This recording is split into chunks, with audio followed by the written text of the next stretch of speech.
उसकी जान बचाने के लिए ज्यादा दवाई इस्तेमाल कर लेती है, जो चीज असूल के खिलाफ थी। जो लोग भी धुएं की लपेट में आए थे समझ जाते हैं कि उस धुएं में तेजाब था। तो शुरुआत में बताया जाता है कि खतरनाक केमिकल वाले हथियार इस्तेमाल करने की वजह से जमीन इस काबिल नहीं रही कि इंसान यहाँ जिंदा रह सके या सांस भी ले सके। इसीलिए बचे हुए लोग आसमान पर एक काफी बड़ा स्पेस स्टेशन बनाकर जिंदगी गुजार रही थी, जिसका नाम आर्क था। इन लोगों ने उसे इतना अच्छा बना लिया था कि फिलहाल वो जिंदगी बड़े आराम से गुजार रही थी। आर्क पर रहते हुए लोगों को 97 साल हो गई थी। अब आर्क के साइंटिस्ट को पता चलता है कि उनके पास बहुत ही कम ऑक्सीजन बची है, जिससे अब वो बस 6 महीने ही जिंदा रह पाएंगे। आर्क में रहने के असूल बनाए गए थे। अगर कोई भी गलती करता या असूल को ना मानता तो सजा के तौर पर उसे स्पेस यानी खुले आसमान में फेंक दिया जाता था। आर्क से बाहर फेंकने की सजा सिर्फ उनको ही दी जाती थी जिनकी उम्र 18 साल से ज्यादा थी, और अगर 18 साल से कम उम्र लोग गलती करते तो उन्हें जेल में बंद कर दिया जाता था। और यहाँ बस एक ही बच्चे पैदा करने की इजाजत थी ताकि आबादी ना बढ़े। और अब ऑक्सीजन कम होने की वजह से वहाँ की गवर्नमेंट ये फैसला करती है कि हम कैदियों को जमीन पर भेजेंगे हालात मालूम करने के लिए, क्या जमीन रहने के लायक है या नहीं। और अगर कैदी वहाँ मर भी गए तो दुख नहीं होगा क्योंकि वो सभी मुजरिम हैं। और अगर जमीन ठीक हुई तो खुशी की बात है क्योंकि लोग बेफिक्र होकर वहाँ रहेंगे। खाने पीने ऑक्सीजन किसी चीज की कमी नहीं होगी। लेकिन अगर ऐसा ना हुआ तो 6 महीने के बाद इनका ये आर्क भी हमेशा के लिए खत्म हो जाएगा। तो अब इंसानियत को बचाने के लिए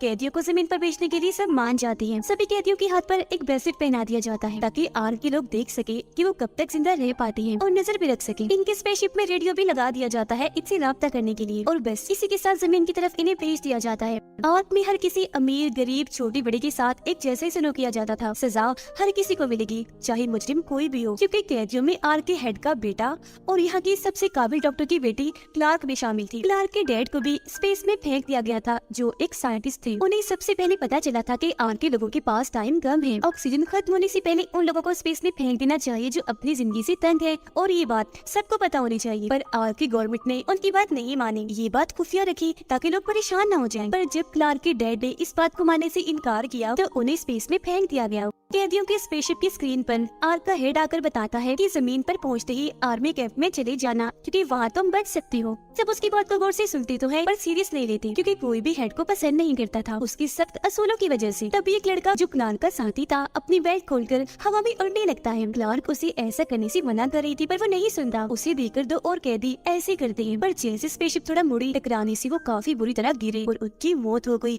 जो देख सबको काफी बुरा लगता है। जमीन पर पहुँचने के बाद ये देखते हैं कि माहौल बिल्कुल ठीक हो गया है, यहाँ पर सांस ले सकते हैं, जिंदगी मुमकिन है। शिप से सबसे पहले ऑक्टेविया बाहर आती है जो गार्ड की बहन थी, और इनकी मोम को भी स्पेस में फेंक दिया गया था क्योंकि एक बच्चे पैदा करने के असूल पर उन्होंने अमल ना करके दूसरी बेटी पैदा की थी। जमीन पर आके सभी काफी खुश थे क्योंकि अब वो आजाद थे। आर्क के लोगों का कैदियों से राब्ता नहीं हो पा रहा था क्योंकि उनकी सभी डिवाइसेस खराब हो गई थी। बस ब्रेसलेट की मदद से ये पता लगवाया जा रहा था कि 2 लोगों को छोड़ के बाकी सब जिंदा हैं। उन 2 की मौत कैसे हुई ये बात उन्हें नहीं पता चल पाती, जिस वजह से आर्क का ऑफिसर कहता है कि मुझे लगता है कि जमीन अभी भी रहने के लायक नहीं हुई, जब तो उन 2 लोगों की मौत हो गई है और अब हमें अपनी जान बचाने के लिए कुछ लोगों को स्पेस में फेंक देना चाहिए ताकि ऑक्सीजन कम से कम इस्तेमाल हो। जो सुनकर यहाँ के डॉक्टर इन्हीं क्लार्क की मॉम उनसे कहती है कि हमें थोड़ा और सब्र करना चाहिए, किसी और वजह से उनकी मौत हुई होगी क्योंकि अगर जमीन की वजह से होती तो सारे ही मर जाते। तभी इन्हें पता चलता है कि जाने से पहले एक कैदी हेड को गोली मार के गया था, इसीलिए अब उसकी हालत काफी खराब है। डॉक्टर जल्दी से उसे देखने आई, उसकी जान बचाने के लिए ज्यादा दवाई इस्तेमाल कर लेती है, जो चीज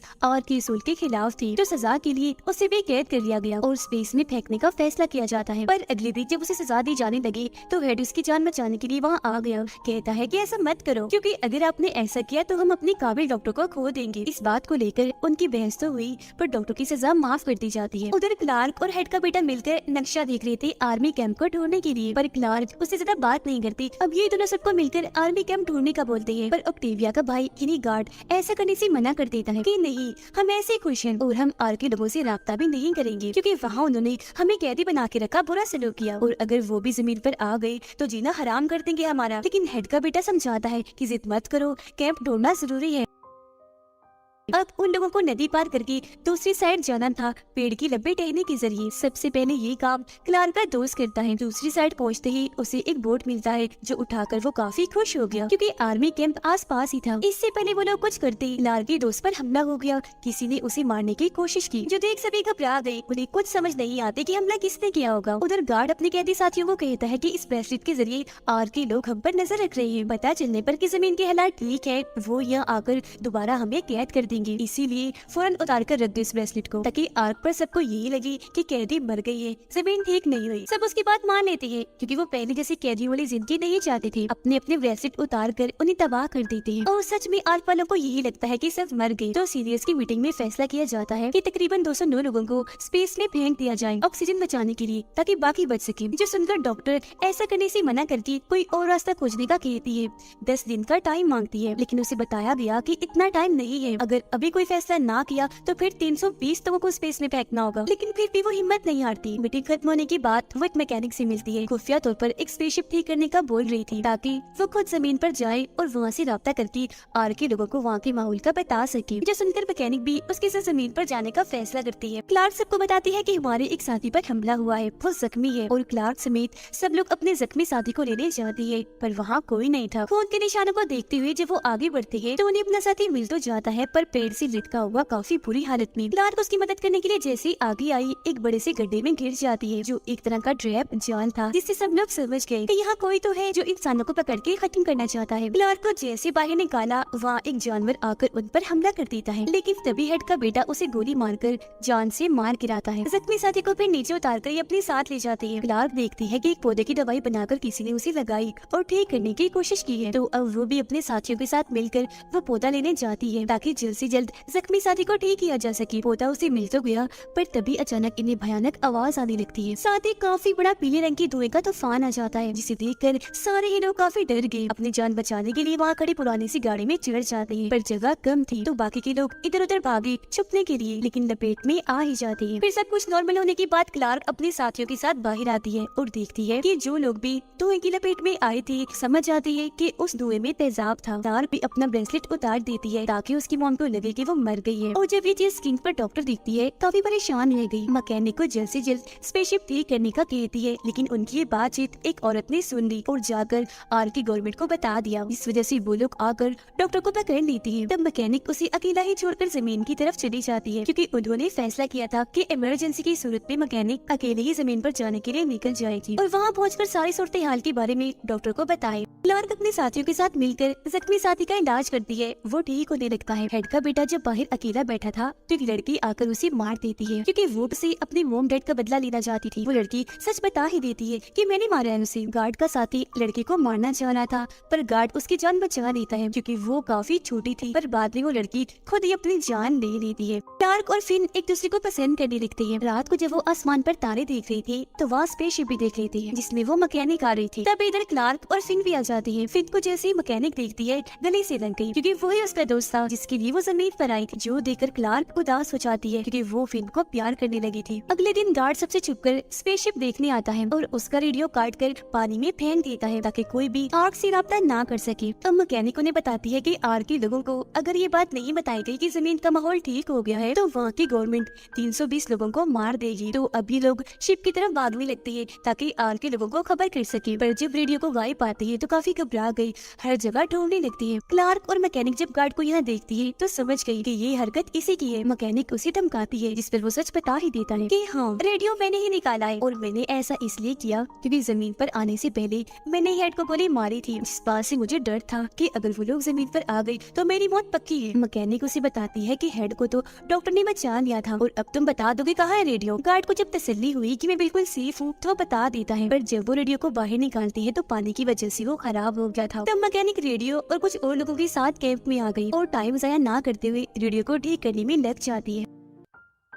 आर्क में डॉक्टर बड़ी चालाकी से अपने हस्बैंड की वीडियो वहाँ चला देती है, जिससे सबको पता चल चुका था कि गवर्नमेंट ने यहाँ छुपकर ऐसे बहुत सारे काम किए जिससे उन लोगों की जान को खतरा हो सकता है। पर लोग बजाय गुस्सा करने की आर्क की गवर्नमेंट के पास आकर कहती है कि हमें स्पेस में धकेल दिया जाए ताकि बाकियों की जान बच सके। जो देखकर सभी गवर्नमेंट ऑफिसर्स को अपनी गलती पर दुख होता है। ना चाहते हुए भी 320 लोगों को एक काफी बड़े कमरे में बंद करके ऑक्सीजन रोक देते हैं। फौरन उन्हें स्पेस में फेंक दिया जाता है। जमीन पर कैदियों को ये देखकर उन लोगों की मौत का बहुत दुख होता है, क्योंकि कोई नहीं जानता था कि है कि इसकी फैमिली बची है या किसकी नहीं। फिर अगली सुबह ऑक्टेविया जंगल से जब जा रही थी तो गिर जाती है और काफी जख्मी हो गई। तभी एक आदमी जो पहले से जमीन पर रह रहा था उसे उठाकर अपने साथ ले जाता है। दरअसल इस आदमी के साथ और लोग भी थे जो इसके साथी थे। जब जमीन की हालात खराब हुए तो इन लोगों ने छुपकर जैसे तैसे खुद को बचा लिया, जिसके बाद ये शिकारी बन गए और यही वो लोग थे जो कैदियों को पकड़ रहे थे। बाकी लोग ऑक्टेविया को ढूंढने लगे। काफी मेहनत के बाद उन्हें मिल ही जाती है, साथ ही वो शिकारी भी जिसे लोग पकड़ लेते हैं, क्योंकि वो सोच रहे थे कि इस आदमी ने ऑक्टेविया को मारने के लिए अपने पास रखा हुआ है। हालांकि ऑक्टेविया उन्हें समझाती है कि इसने मेरी जान बचाई, ये एक अच्छा इंसान है, पर कोई उसकी एक नहीं सुनता, शिकारी को मारने लगती है। अब मौका पाकर शिकारी फिन को जहर लगा चाकू मार देता है, जिससे वो बेहोश हो गया। ये लोग शिकारी को पकड़ के बांध देते हैं, काफी मारते हैं ताकि वो बता दे कि जहर का इलाज अब कैसे करें, पर वो कुछ नहीं बोलता। जो देखकर ऑक्टेविया उसे चाकू से अपना हाथ भी काट लेती है ताकि पहले की तरह शिकारी उसे दोबारा बचा ले। शिकारी ऐसा ही करता है, उसकी जान बचाने के लिए दवाई बता ही देता है और इस तरह से फिन और ऑक्टेविया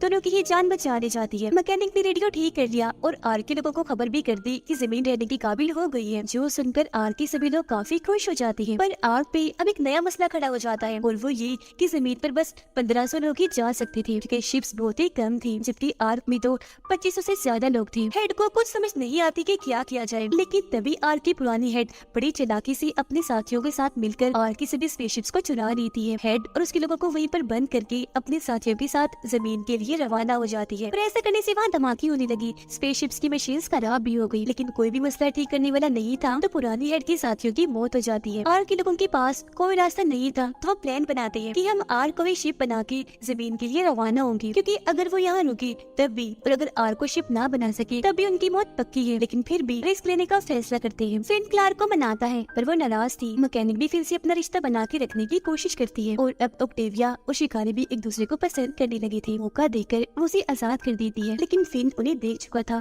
ऑक्टेविया का पीछा करते हुए वो शिकारी तक पहुँच जाता है, दोस्ती का हाथ बढ़ाता है। तब शिकारी भी मान गया और उन्हें अपने लीडर से मिलवाता है। अगले दिन मिलने के लिए क्लार्क और शिकारियों के लीडर आमने सामने थे, क्योंकि अब वो मिलकर साथ रहने वाली थी। लेकिन क्लार्क के दोस्त को गलतफहमी हुई, वो उन पर गोलियां चलाने लगा। बदले में शिकारी भी उन पर हमला कर देते हैं और इस तरह से दोनों ग्रुप्स के बीच दुश्मनी बढ़ जाती है। अब ये कैदी उनसे लड़ने की तैयारियां करने लगी, जैसे कि मिलजुल के हथियार बनाने लगते हैं, जिनका सामान उन्हें एक गोदाम में मिल गया था ताकि शिकारियों की हमले से खुद को बचा सके। लेकिन उन्हें गार्ड का साथी काफी जख्मी हालत में मिलता है, क्योंकि शिकारियों ने हमला करके उसमें एक जहर डाल दिया था। जहर की वजह से उस समेत कई और लोग बीमार पड़ जाती है, जो देखकर ऑक्टेविया शिकारी के पास जाकर इस बीमारी का इलाज पूछती है। उसका कहना था कि इस जहर से लोग सिर्फ बीमार होते हैं, मरते नहीं, थोड़े ही दिनों में अपने आप ही ठीक हो जाएंगे। ऑक्टेविया आकर ये बात सबको बताती है, जो सुनकर उन्हें थोड़ी तसल्ली मिलती है। क्लार्क अपने कुछ लोगों को लेकर शिकारी से बात करने जाती है। हमने बाकी शिकारियों से बचने के लिए दीवार बनानी है, जबकि मेरे लोग बीमार हैं। शिकारी कहता है कि तुम ऐसा करो, पुल तबाह कर दो, क्योंकि उसके बगैर शिकारियों को तुम तक पहुँचते पहुँचते 3 दिन लग जाएंगे। उन्होंने ऐसे किया, पुल को धमाके से उड़ा देती है, जिससे कुछ शिकारी भी मारे जाते हैं। उन लोगों को भूख लगी थी, खाने के लिए कुछ नहीं था, तो ये लोग ग्रुप्स बनाकर अलग अलग होकर खाना ढूंढने लगती हैं। क्लार्क और फिन को शिकारियों ने पकड़ लिया था। हालांकि वो आजाद होने की कोशिश भी करते हैं, पर नहीं हो पाते। शिकारियों के लीडर को वही भयानक आवाज आती है, जिसके बाद पीला धुआं आया था। तो शिकारियों के जाने के बाद पता चलता है कि वो पहला शिकारी था, इन्हीं ऑक्टेविया का दोस्त, जो उन्हें छुड़ाकर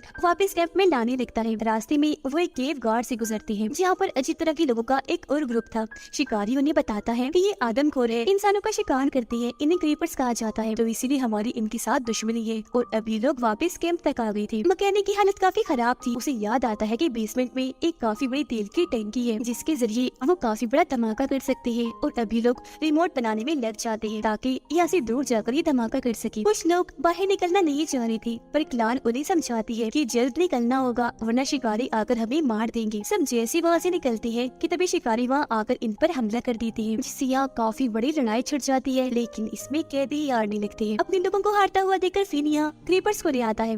क्रीपर्स आकर शिकारियों पर हमला कर देती है। शिकारी भी अपनी हिफाजत के लिए उनसे डरने लगी। दोनों ग्रुप की लड़ाई का फायदा उठाकर कैदी वहाँ से भाग गई और एक जगह पर आकर छुप जाती है। रिमोट दबाकर काफी बड़ा धमाका कर देती है, जिससे बहुत सारे शिकारी और क्रीपर्स मारे जाते हैं। लेकिन शिकारियों की हेड बच गई थी। उस जगह से निकलकर जब ये बाहर आए तो वहाँ पर बहुत सारे लोगों की लाशें पड़ी हुई थी। ये लोग घबरा गए, पर तभी कोई इन पर गैस वाले बॉम्ब फेंककर बेहोश कर देता है। दरअसल उनके अलावा जमीन पर एक और ग्रुप था, जिसका नाम माउंट पेन था। उनकी खूबी ये थी कि उनके पास काफी मॉडर्न हथियार थे। क्लार्क को जब होश आती है तो वो खुद को एक कमरे में बंद पाती है। दरवाजे पर आकर देखते हैं कि उसके बाकी साथी भी इधर कैद हैं, जिनको इस नए ग्रुप ने कैद किया था। और को वो लोग स्पेसशिप बना लेती है, पर इसे स्टार्ट करने के लिए एक इंसान को यही रुकना था। तब हेड रुक जाता है और के लोग सही सलामत जमीन पर पहुंचने में कामयाब हो जाते हैं। बहुत खुश हो रही थी जमीन को पहले जैसा पाकर। और इसी के साथ ये सीजन इधर ही खत्म हो जाता है।